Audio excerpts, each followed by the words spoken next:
Alright guys, you asked me to do another settings video on Deltaforce and also go over my graphics settings, because this is what I had missed in the last settings video. So that's what we're gonna do today, and I'm gonna start at the beginning with the game settings.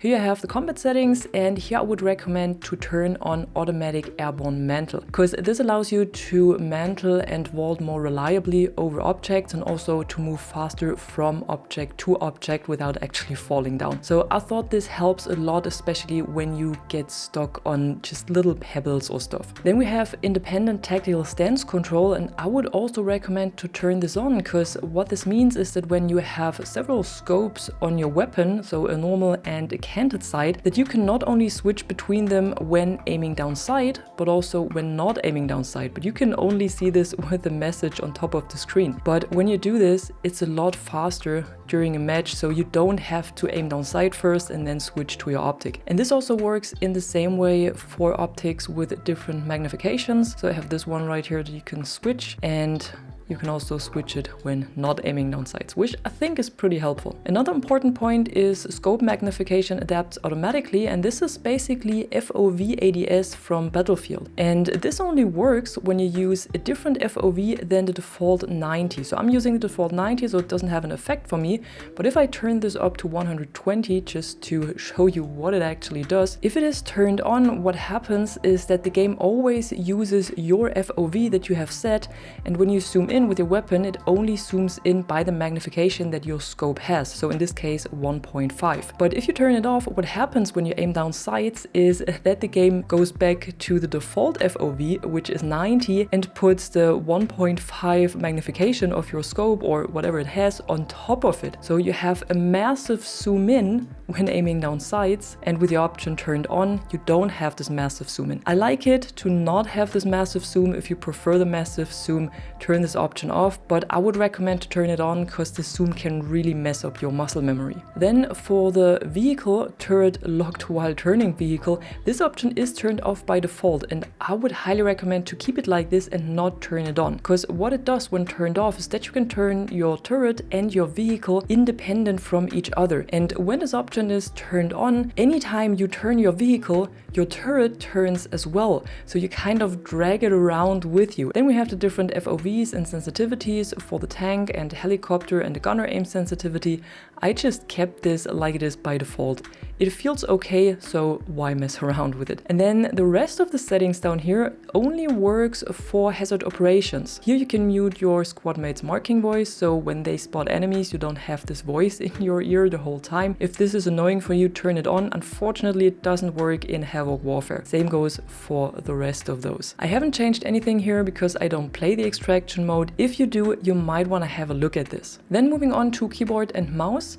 The mouse sensitivity is a bit higher for me because I'm only playing on 600 DPI with my mouse. And then we have Hipfire aim sensitivity type, and this might be a bit confusing, but what this essentially is uniform soldier aiming from Battlefield. So it dynamically adjusts your sensitivity depending on the optic you use without the need of changing the values separately for the magnifications. And I would recommend to keep this the way it is and also in the coefficient that it is. I think it works fine this way.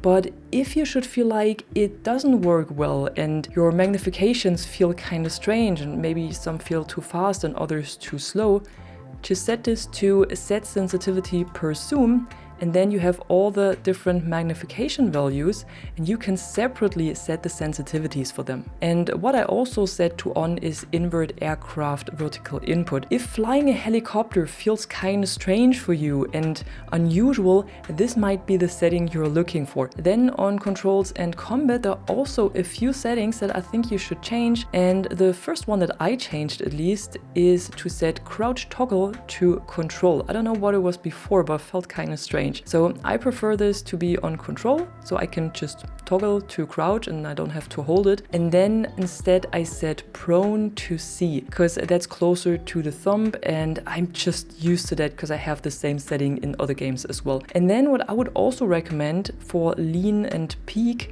is to set it to toggle instead of hold. Because what you can do with this is that you can lean left or right and then still freely move around, which is not really possible if you have to hold the toggle and lean keys as well. And what I also changed is of course the aim and shoulder fire, and by default you have aim at toggle and shoulder fire at hold. And I would really recommend to swap this. So when you normally aim down sight, you have to hold the mouse button, and if you want to go into a tech stance, which is what you have when you're using a laser sight, then you just press the right mouse button once. So you have toggle for the tech stance and you have hold for aiming down sight. I didn't change any of the rest of the settings here, also not on screen interaction, of course, because we're not playing on mobile.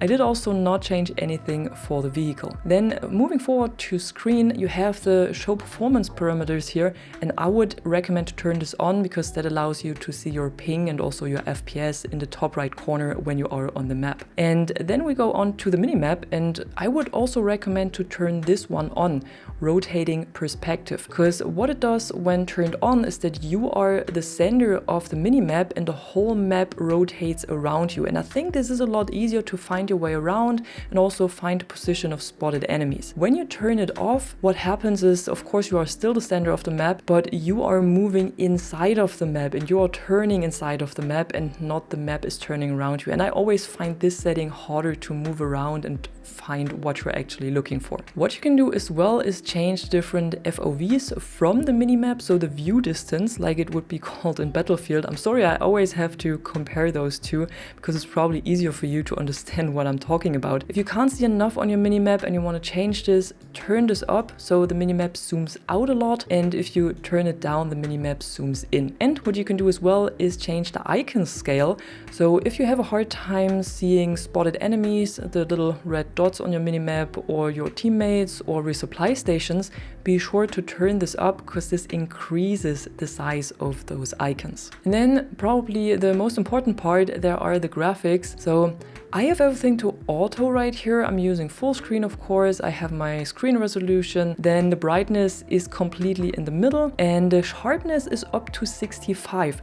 This is on 50 by default, and I upped it a little bit because sometimes I felt like I had problems with the visibility. And if you also feel like you have problems seeing enemies sometimes, be sure to play around with this and up this a little bit, but also see how much your graphics card can actually do. VSync is of course turned off because I don't really want the delayed input. And then the FOV, I just have it set up here because I had showed you before. I normally have this on 90. A low FOV lets you see less of your surroundings, but targets appear closer. And a high FOV lets you see more of your surroundings, but targets appear a lot further away. So just try to keep the perfect value for you, but keep in mind that a higher FOV also impacts your performance. Scope magnification, I would recommend to keep this off. It might give you a little bit more realistic scope effects, but it also really heavily impacts your performance. And then going on to the graphics settings. So motion blur is of course turned off. I don't know who likes to keep this turned on. Then reflections is on low because I don't even pay attention to them. Texture filtering is on ultra, so the game doesn't look like a potato.